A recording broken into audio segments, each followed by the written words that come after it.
Hi friends, నేను మీ Saritha. Welcome back to our channel Saritha's vlogs.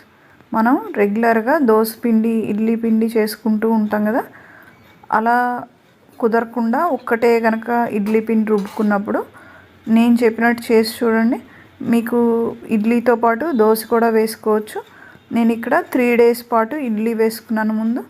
తర్వాత మిగిలిన పిండి ఇలా డబ్బాలోకి తీసుకుని దాంట్లో జీలకర్ర, కొంచెం వాటర్ వేసి ఇలా కలుపుకుంటున్నాను దోశ బ్యాటర్ లాగా.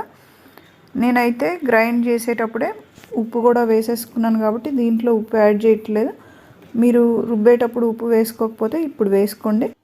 ఇడ్లీ పిండి క్వాంటిటీస్ వచ్చి మినపగుళ్ళు 1 గిద్ద తీసుకుంటే 2 గిద్దలు రవ్వ తీసుకుంటున్నాను. అంటే 1కి 2 వేసుకోవాలన్నమాట. 1 మినపగుళ్ళు అయితే 2 రవ్వ వేసుకుంటే మనకి ఇలా చక్కగా వస్తుంది దోశ. చూడండి, నేను దోశ వేస్తున్నాను కదా, వేసి పైన ఇలా అట్లకాడతో ఇలా రాసినట్లయితే మనకు ఆ హోల్స్ మొత్తం కవర్ అయిపోయి దోశ క్రిస్పీగా కాలుతుంది.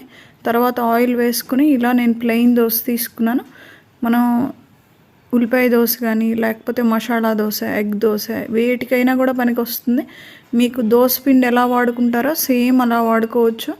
నేను ఇక్కడ చేసిన విధంగా అట్లకాడతో రాసినట్లయితే మీకు మొత్తం కంప్లీట్గా కాలుతుంది.